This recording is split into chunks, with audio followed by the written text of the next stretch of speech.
Hello दोस्तों, मैं अमित आज आप सबके सामने एक बार फिर से हाजिर हूं एनसीईआरटी पाठशाला के प्लेटफॉर्म पर पॉलिटिकल साइंस को पढ़ाने के लिए। यहां हम 12th क्लास की पॉलिटिकल साइंस पढ़ रहे हैं, जहां पर हम बुक 1 के चैप्टर 5 को आज हम पढ़ेंगे, जिसका नाम है समकालीन विश्व में सुरक्षा। ठीक है, देखिए यहां पर हम समकालीन विश्व में सुरक्षा को यहां पर हम पढ़ रहे हैं और ये बहुत ही इंपॉर्टेंट हो जाता है। देखिए, क्योंकि आपके बोर्ड के एग्जाम्स बहुत ही नजदीक हैं, तो यदि आप बोर्ड के एग्जाम में अच्छे मार्क्स लाना चाहते हैं तो इन पूरी वीडियोस को बिना स्किप किए देखें।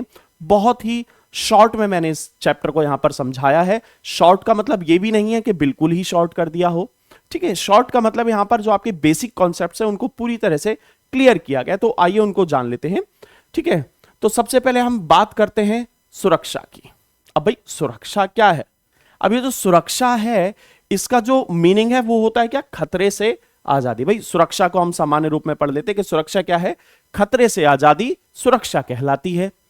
अब राज्य और उसके नागरिकों को बाहरी और आंतरिक खतरों से बचाना ही सुरक्षा है। मतलब एक स्टेट का यह कर्तव्य होता है कि वो अपने नागरिकों को आंतरिक और बाहरी दोनों खतरों से बचाकर रखे। वो सुरक्षा की अवधारणा को मजबूत करता है। ठीक है, तो अब इसमें हम पढ़ते हैं कि खतरे जो होते हैं, भाई खतरों से आजादी यहां पर हमने बात की, वही सुरक्षा है। लेकिन अब खतरे क्या है?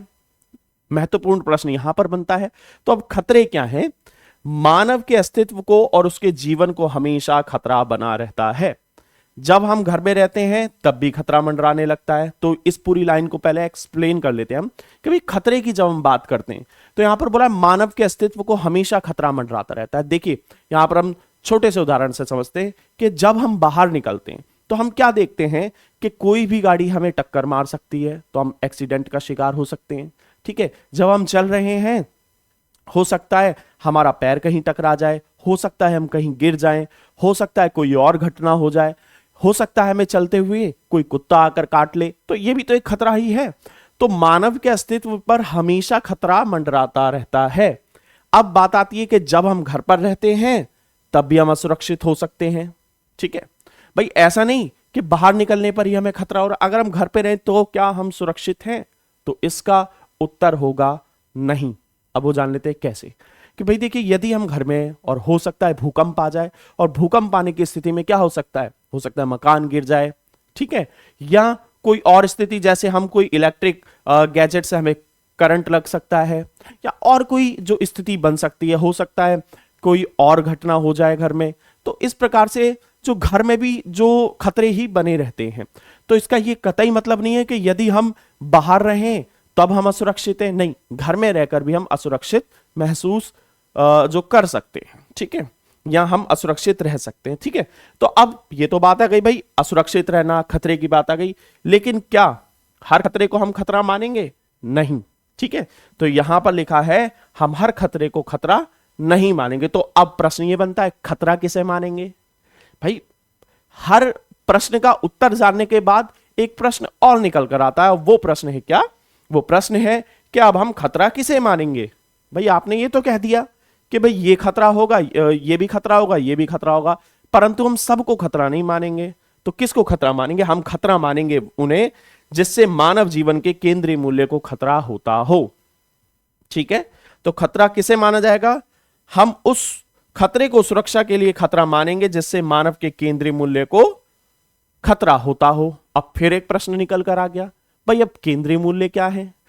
इन प्रश्नों को जब तक हम नहीं समझेंगे, इनको नहीं जानेंगे कि इनका आंसर क्या है, तब तक ये कॉन्सेप्ट्स अधूरे रह जाएंगे। तो मानव के लिए जो केंद्रीय मूल्य की जो हमने बात की, वो केंद्रीय मूल्य क्या है उनको जान लेते हैं। देखिए केंद्रीय मूल्य में हम व्यापक खतरे, जिन्हें गंभीर खतरा कहते हैं, ऐसे खतरे जिन्हें रोकने के उपाय नहीं किए गए तो भयंकर नुकसान होगा।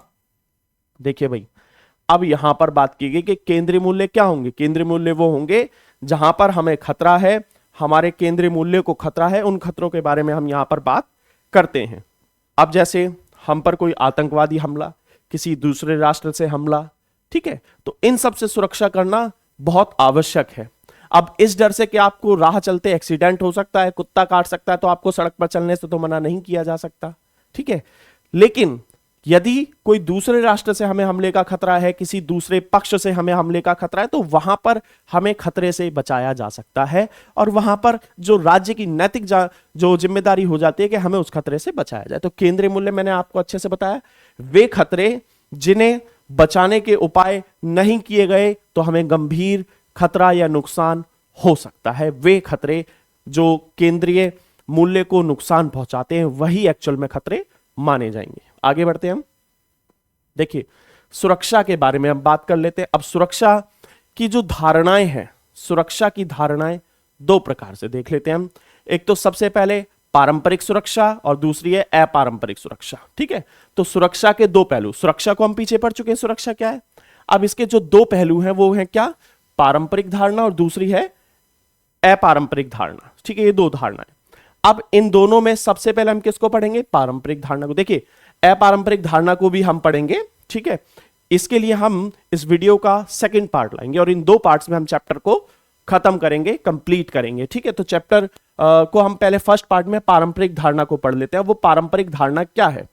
पारंपरिक धारणा को भी दो रूपों में देखा जाएगा, एक तो बाहरी सुरक्षा और एक आंतरिक सुरक्षा। बाहरी सुरक्षा और आंतरिक सुरक्षा क्या है, इसको हम इस चैप्टर में एक्सप्लेन करके पढ़ेंगे। तो बाहरी सुरक्षा के बारे में बात करते हैं। बाहरी सुरक्षा में क्या होता है, जैसे यहां पर मैंने मैप दिया हुआ है। ठीक है, तो मैप में ये हम देखते हैं कि ये इंडिया है।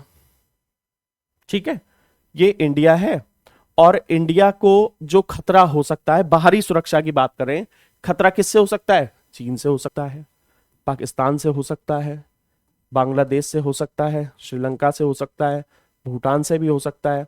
ठीक है, तो बेसिकली बाह्य सुरक्षा का जो स्रोत होता है वो दूसरा मुल्क होता है कि भाई हमें दूसरे राष्ट्र से हमले का खतरा है, वो हम पर भविष्य में जो हमला कर सकता है या वो हम पर हमले की तैयारी कर रहा है। तो ये बाह्य सुरक्षा के कॉन्सेप्ट में आता है। तो इससे आगे जान लेते हैं बाह्य सुरक्षा को एक्सप्लेन करके कि बाह्य सुरक्षा में मैंने अभी आपको बताया इसमें किसी दूसरे मुल्क से खतरा होता है। तो इसके अंतर्गत सैन्य खतरे को ज्यादा खतरनाक माना जाता है। मतलब यहां पर सबसे जो मुख्य जो खतरा है वो है किसी दूसरे देश से आक्रमण का खतरा, कि भाई कोई दूसरा राष्ट्र हम पर आक्रमण कर सकता है। जैसे कि जो हम देख सकते हैं यहां पर उदाहरण के रूप में चीन को देख सकते हैं, पाकिस्तान को देख सकते हैं।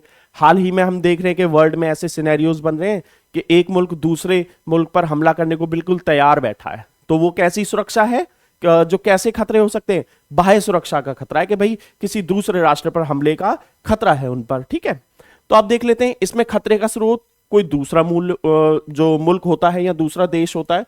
ठीक है, यहां पर खतरा किससे हो रहा है, हमें दूसरे देश से, कि वो हम पर आक्रमण कर सकता है। जैसे हम मान सकते हैं कि चीन भारत पर आक्रमण कर सकता है, पाकिस्तान भारत पर आक्रमण कर सकता है, इस रूप में।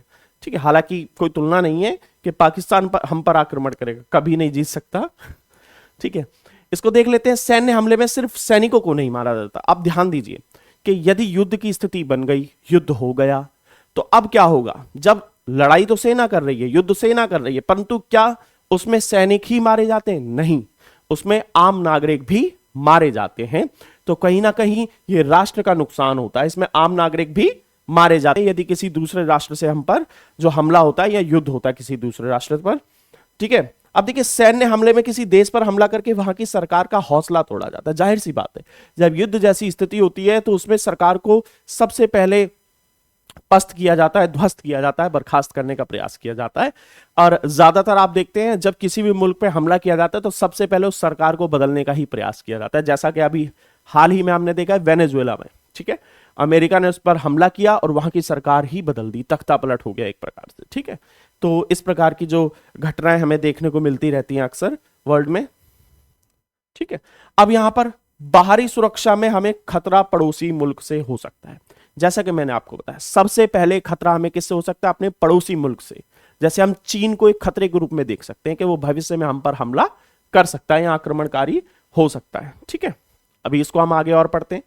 हमें पता होता है कि पड़ोस का कौन सा देश ज्यादा ताकतवर होता है, अर्थात हमें किससे खतरा हो सकता है। देखिए, जाहिर सी बात है, हम ये अक्सर जान लेते हैं कि हमें किस राष्ट्र से खतरा है, कौन सा मुल्क ज्यादा ताकतवर है, कौन हम पर आक्रमण कर सकता है। ठीक है, ये कैसे पता लगता है, हम उस राष्ट्र के पास कितने हथियार हैं, किस प्रकार के हथियारों का वो प्रयोग कर रहा है। देखिए, आज के आधुनिक युग में ये अवधारणा और बदल गई है कि अब हमें खतरा जरूरी नहीं है कि पड़ोसी मुल्क से ही हो, अन्य मुल्कों से भी हो सकता है। क्यों? क्योंकि जो आज के आधुनिक युग में जिन हथियारों का प्रयोग किया जा रहा है, मुझे लगता है कि जो पूरे संसार में यदि ज्यादा से ज्यादा देखा जाए तो विश्व का ऐसा कोई राष्ट्र नहीं है जो हथियारों की रेंज से बाहर हो। आज भारत में बैठकर कहीं दूर दराज हमला किया जा सकता है, किसी दूसरे मुल्क पर, दूर के देश पर हमला किया जा सकता है। तो हथियारों की रेंज बढ़ने से क्या हो रहा है कि सभी मुल्क खतरे की श्रेणी में आ रहे हैं, बाह्य खतरे की या बाह्य सुरक्षा की श्रेणी में आ रहे हैं। देखिए, अब जब किसी सरकार के जो मतलब किसी राष्ट्र पर हमला हो जाता है तो उसके पास 3 विकल्प होते हैं। अब उस राष्ट्र की सरकार के पास युद्ध की स्थिति में 3 विकल्प होते हैं। सबसे पहला विकल्प है आत्मसमर्पण। देखिए, आत्मसमर्पण की स्थिति जब हम देखते हैं तो जब 1971 में हम पर पाकिस्तान ने हमला किया था तो उस स्थिति में क्या किया, पाकिस्तान ने आत्मसमर्पण कर दिया कि भाई हम हार गए हैं, युद्ध रोक दिया जाए। ठीक है, तो उस स्थिति में पहली जो स्थिति उत्पन्न होती है आत्मसमर्पण की, कि भैया आपने हथियार डाल दिए, अब हम युद्ध नहीं चाहते, अब जैसा आप कहेंगे हम आपकी बात को मान लेंगे। ठीक है, अब दूसरी स्थिति, दूसरे पक्ष की बात को बिना युद्ध के मान लेना। ठीक है, ये मान लेना कि भाई हम युद्ध नहीं चाहते, आप जो कहेंगे हम आपकी बात को स्वीकार करते हैं, तब युद्ध रुक सकता है। ठीक है, तीसरी स्थिति आती है कि भाई ना हम आत्मसमर्पण करेंगे ना हम आपकी बात को मानेंगे, हम क्या करेंगे, हम डायरेक्ट युद्ध करेंगे। ठीक है, तो यहां पर हम वास्तविक रूप से युद्ध के मैदान में उतर जाते हैं। तो ये 3 स्थितियां हो गई, आत्मसमर्पण, दूसरे पक्ष की बात को मान लेना या डायरेक्ट युद्ध करना। ये 3 स्थितियां या 3 विकल्प सरकार के पास होते हैं। ठीक है, अब इन सब में ही एक और पॉइंट आता है अपरोध का। ठीक है, ये 1 नंबर में कई बार क्वेश्चन आ जाता है, तो इसको जान लेते हैं अपरोध क्या है। तो सुरक्षा नीति का संबंध युद्ध की आशंका को रोकने से होता है, जिसे हम अपरोध कहते हैं। तो देखिए, अपरोध क्या है, युद्ध को होने की आशंका, जो युद्ध होने की आशंका को रोकना ही अपरोध होता है। कई बार ये क्वेश्चन 1 मार्क में आ जाए, 1 मार्क्स में आ जाता है, तो यहां पर आपको यही आंसर देना है। ठीक है, तो युद्ध की आशंका को रोकने की स्थिति क्या होती है, वो अपरोध कहलाती है। ठीक है, इस कड़ी में हम आगे बढ़ते हैं तो शक्ति संतुलन की बात करते हैं। ठीक है, यहां पर पावर को बैलेंस करने की बात आ रही है। ठीक है, कि भाई हम पावर को कैसे बैलेंस करें। तो सबसे पहले जब हम देखते हैं कि जब हम अपने आसपास देखते हैं तो हमें कुछ राष्ट्र छोटे नजर आते हैं, कुछ बड़े नजर आते हैं। जैसे भूटान छोटा राष्ट्र है, ठीक है, श्रीलंका छोटा राष्ट्र है, लेकिन चीन को देखें तो बड़ा राष्ट्र है। ठीक है, पाकिस्तान को देखें तो भारत से बड़ा तो नहीं है, परंतु एक बड़ा ही राष्ट्र मानेंगे उसको हम। ठीक है, अब इससे हमें यह इशारा मिल जाता है कि भविष्य में हमें किस राष्ट्र से खतरा हो सकता है। ठीक है, यदि हम भारत के आसपास के राष्ट्रों की स्थिति को देखें तो सबसे ज्यादा हमें खतरा भविष्य में किससे हो सकता है, चीन से हो सकता है। ठीक है, उसके बाद पाकिस्तान से हो सकता है। तो हम यह अंदाजा लगा लेते हैं कि भाई हमें किस राष्ट्र से भविष्य में खतरा हो सकता है। मिसाल के लिए कोई पड़ोसी देश संभव है कि यह ना कहे कि वे हमले की तैयारी में जुटा है। जाहिर सी बात है, जब भी आक्रमण हुआ है या होता है तो कोई भी राष्ट्र ये नहीं कहता कि हम युद्ध की तैयारी में लगे हुए हैं और हम आप पर आक्रमण करने वाले नहीं। वो युद्ध की तैयारी में जुट जाते हैं बिना कुछ इन्फॉर्म के। ये ऑब्वियस है भाई, आपके पास वो युद्ध करने आ रहा है तो आपको अपनी सारी स्ट्रेटेजी थोड़ी बता देगा कि हम इस प्रकार से युद्ध करेंगे। ठीक है, तो वो गुपचुप तरीके से युद्ध की तैयारी होती है। अब जब हमला होता है तो उसका कोई प्रकट कारण भी नजर नहीं आता कि वो हमला क्यों हुआ, वो युद्ध क्यों हुआ। अकारण भी युद्ध हो सकते हैं, जबरन भी युद्ध हो सकते हैं कि भाई ये हिस्सा हमारा है, या तो हमें ये दे दो या हमसे युद्ध करो। ये भी स्थिति आ जाती है कई बार। ठीक है, फिर भी यह देखकर कि कोई देश बहुत ताकतवर है, यह अनुमान लगाया जा सकता है कि भविष्य में वह हमलावर हो सकता है। जाहिर सी बात है, किसी भी राष्ट्र को देखकर हम यह अंदाजा लगा सकते हैं कि यह राष्ट्र हम पर भविष्य में हमला कर सकता है। तो कहीं ना कहीं हमें अपने राष्ट्र की शक्ति को बढ़ाना होगा, हथियारों की संख्या को बढ़ाना होगा, या हमें अपने राष्ट्र की जो सैन्य शक्ति है उसको मजबूत करके रखना होगा, ताकि यदि भविष्य में वो सामने वाला मुल्क हमसे युद्ध करने की स्थिति में आ जाता है तो हम उसका डट कर मुकाबला कर सकें। ठीक है, तो ये शक्ति संतुलन में पढ़ रहे हैं कि हम अपनी पावर को कैसे बैलेंस कर सकते हैं। ये उसके जो इंडिकेशंस हैं कि हमें इसकी आवश्यकता क्यों होती है। तो क्या होता है, इस वजह से हर सरकार दूसरे देश से शक्ति संतुलन को लेकर संवेदनशील रहती है।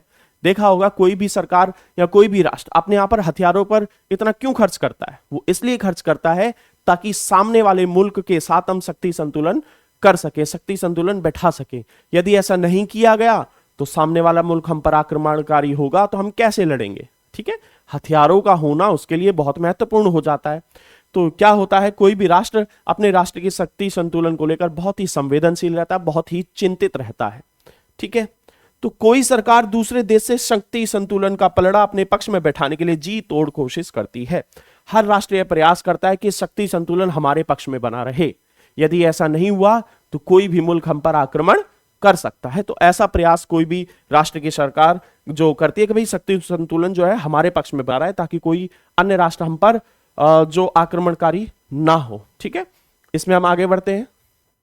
देखिए, जो देश हमारे नजदीक होता है या हमारी जिसके साथ अनबन होती है, उससे हमें खतरा ज्यादा रहता है कि भाई यदि उसके पास पावर ज्यादा हुई तो वह हम पर हमला कर देगा। अब देखिए, या हम पर जिस राष्ट्र के साथ हमारी अतीत में लड़ाई हो चुकी हो तो वो क्या करेगा, या तो बदले की भावना से हमसे युद्ध करेगा, या वो यह भी सोच सकता है कि हम इन्हें पहले भी हरा चुके हैं और हम इनको इस कड़ी में दोबारा मात देंगे। ठीक है, तो ये दोनों स्थितियां हो सकती हैं।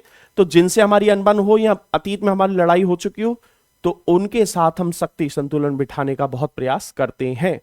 उसमें हम शक्ति संतुलन को अपने पक्ष में रखने का प्रयास जरूर करते हैं कि भाई सामने वाले को यह पता होना चाहिए कि यदि उन्होंने हम पर आक्रमण किया तो हम भी मुंह तोड़ जवाब देंगे। ठीक है, इस कड़ी में क्या करता है हर राष्ट्र, अपने राष्ट्र में सैन्य शक्ति को बढ़ाने का प्रयास करता है कि भाई हम अपने यहां पर जो सैन्य क्षमता को इतना मजबूत कर लेंगे कि सामने वाला राष्ट्र हम पर हमला करने से पहले 2 बार सोचे, 2 नहीं कई बार सोचे कि भाई यदि हमने इन पर आक्रमण किया तो ये भी हमारे ऊपर बराबर का अटैक करेंगे, बराबर का नुकसान पहुंचाएंगे और हो सकता है हमें ज्यादा नुकसान पहुंचा दे। तो इस प्रकार से शक्ति संतुलन बहुत आवश्यक हो जाता है। ठीक है, अब आर्थिक और प्रौद्योगिकी की ताकत भी महत्वपूर्ण है, क्योंकि सैन्य शक्ति का यही जो आधार है।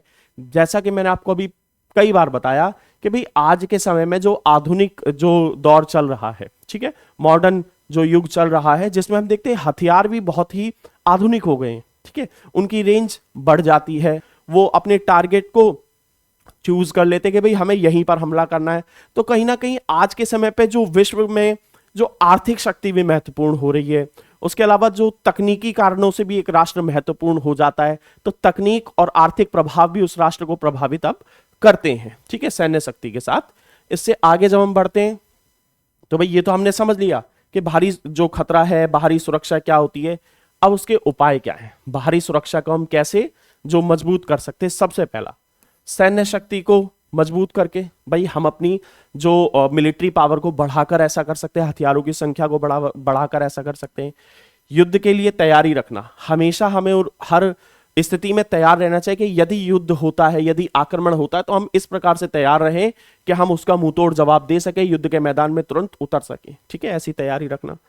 शक्ति संतुलन स्थापित करना, भाई शक्ति संतुलन के माध्यम से हम सामने वाले को यह प्रदर्शित कर सकते हैं कि भाई हमारे पास भी इतनी महत्वपूर्ण पावरें हैं, इतनी महत्वपूर्ण हथियार हैं कि हम आपको नुकसान पहुंचाएंगे। आप यदि आपने जो हम पर हमला किया तो हम भी आप पर हमला करेंगे। तो शक्ति संतुलन बनाए रखना बहुत जरूरी है।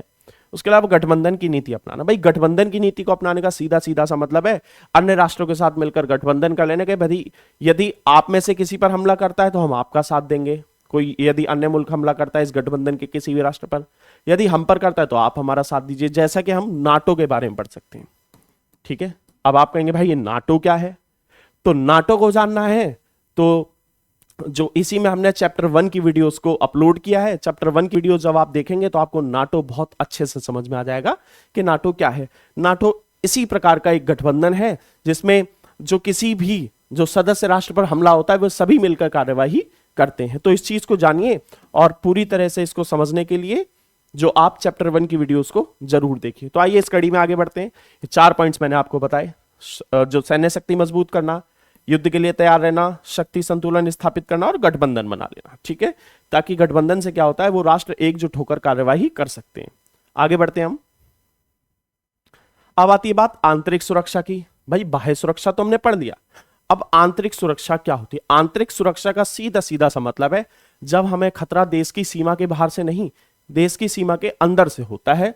तो अब हम देखते हैं इन खतरों में क्या क्या आता है। सबसे पहले सांप्रदायिक हिंसा।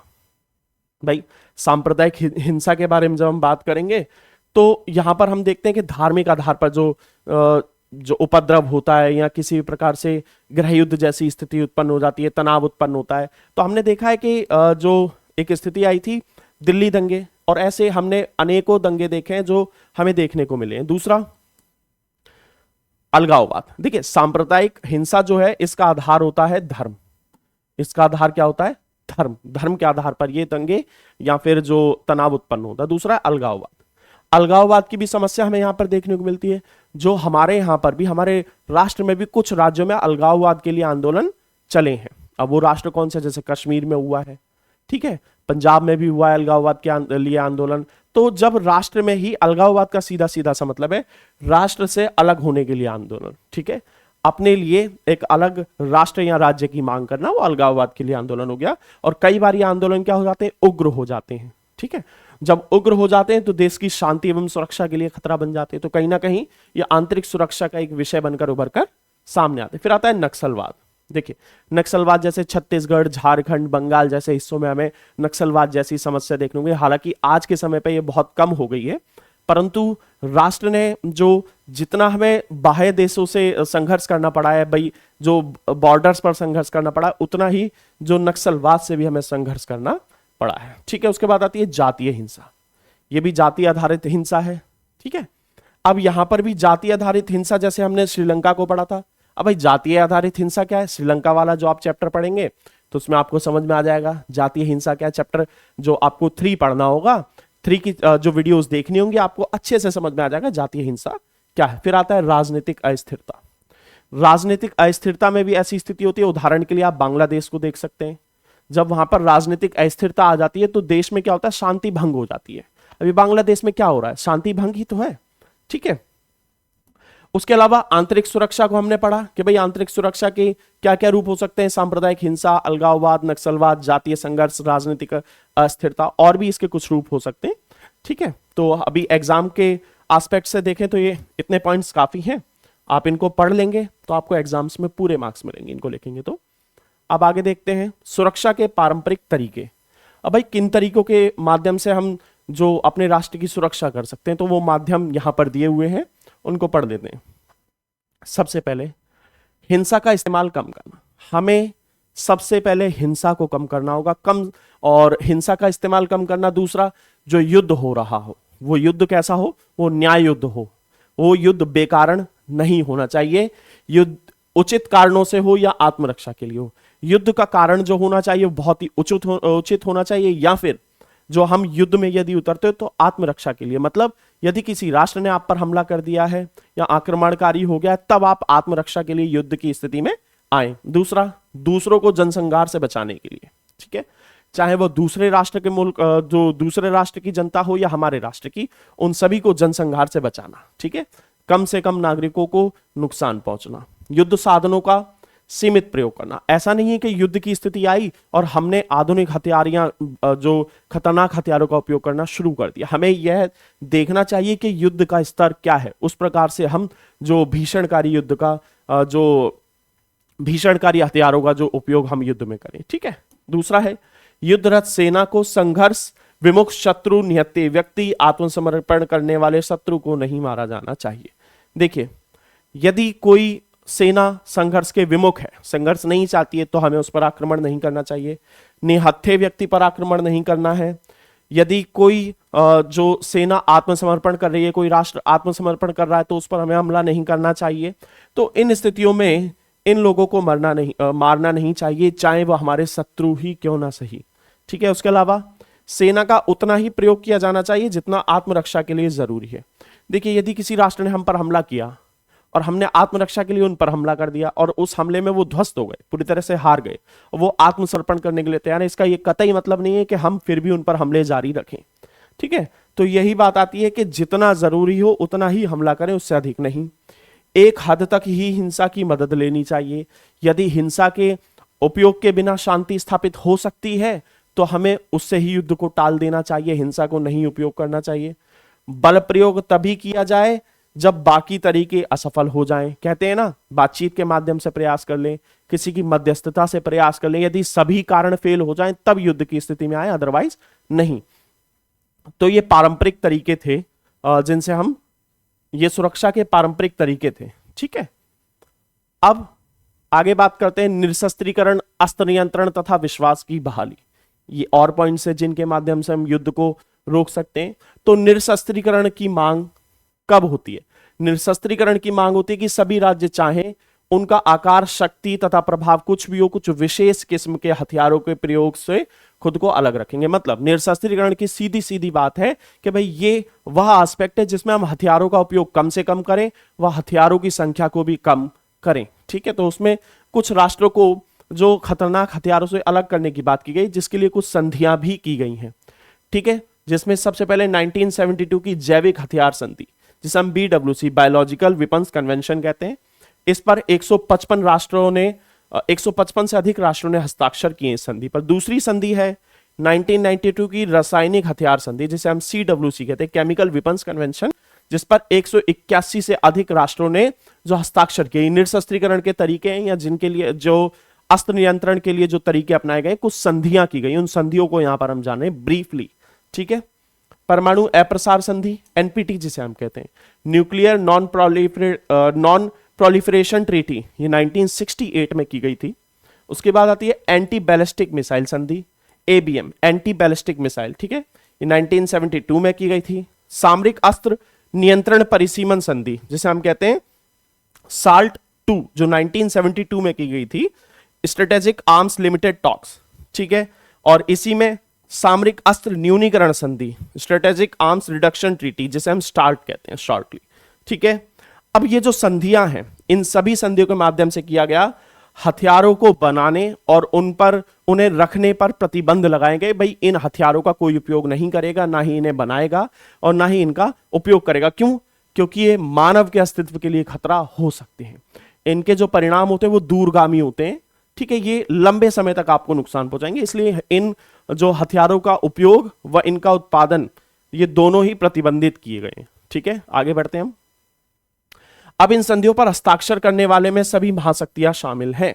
भाई इनमें महाशक्तियां, जैसे कि जो सभी महाशक्तियां शामिल हैं, जैसे कि इसमें हम जो बड़े बड़े राष्ट्र हैं उनको भी देख सकते हैं, भारत हो, चीन हो, अमेरिका हो, रूस हो। ठीक है, इन सभी को इसमें काउंट करते हैं। देखिए, लेकिन महाशक्तियां USA और USSR सामूहिक संहार के अस्त्र यानी परमाणविक हथियार का विकल्प नहीं छोड़ना चाहती थी। देखिए, अब परमाणु हथियार जो मानव अस्तित्व के लिए बहुत ही घातक सिद्ध हो सकता है। अब जो परमाणु हथियारों के बारे में बताऊंगा कि इसके क्या क्या विभीषिकाएं हो सकती हैं, उसके लिए फिर मैं कहूंगा आपको चैप्टर 1 की वीडियोस को देखना है, क्योंकि जापान पे जो परमाणु हमले हुए थे मैंने उसके बारे में चैप्टर 1 में आपको पढ़ाया है, जिसके लिए आप चैप्टर 1 की वीडियोस को जाकर जरूर देखें। ठीक है, अब क्या होता है, USA और USSR दोनों ही नहीं चाहते थे कि हम परमाणु हथियारों को छोड़ दें या उनको हम सीमित कर दें, प्रतिबंधित कर दें। ठीक है, लेकिन फिर भी सभी महाशक्तियों के साथ मिलकर जो संपूर्ण विश्व के जो राष्ट्र हैं इस बात पर सहमत हुए हैं कि खतरनाक हथियारों का उत्पादन हमें और अधिक नहीं करना चाहिए, क्योंकि मानव अस्तित्व के लिए खतरा हो सकता है। इसलिए दोनों ने अस्त्र नियंत्रण का सहारा लिया है। ठीक है, अब इन्होंने क्या किया, प्रतिबंधित तो नहीं किया, लेकिन नियंत्रण की बात यहां पर कि भाई जो हथियार हैं उन्हें एज इट इज बनाए रखा जाए, इनकी संख्या को ना बढ़ाया जाए। ठीक है, क्योंकि ये ज्यादा खतरनाक हो सकता है। अब जब हम देखते हैं कि जो हमने पारंपरिक सुरक्षा को यहां पर कंप्लीट कर लिया। ठीक है, पारंपरिक सुरक्षा जो है हमने यहां पर कंप्लीट कर लिया है पार्ट 1 में। ठीक है, अब हम पार्ट 2 में क्या पढ़ेंगे, पार्ट 2 में पढ़ेंगे अपारंपरिक सुरक्षा को पढ़ेंगे। ठीक है, तो पार्ट 1 में हमने इस सभी कॉन्सेप्ट को पूरा किया है कि बाह्य सुरक्षा क्या है, आंतरिक सुरक्षा क्या है। अब पार्ट 2 के लिए आपको जो भाई उसमें क्या क्या कॉन्सेप्ट बाकी रह गए, तो पार्ट 2 के लिए आपको आना पड़ेगा, हमारे साथ जुड़ना पड़ेगा। ठीक है, तो हमारे वीडियोस को लाइक कीजिए, चैनल को ज्यादा से ज्यादा सब्सक्राइब कीजिए, वीडियोस को ज्यादा से ज्यादा शेयर कीजिए और कमेंट में बताइए कि हम आपके लिए और क्या क्या प्रोग्राम्स ला सकते हैं। हमारी वीडियो के साथ जुड़े रहने के लिए, हमारे साथ जुड़े रहने के लिए धन्यवाद।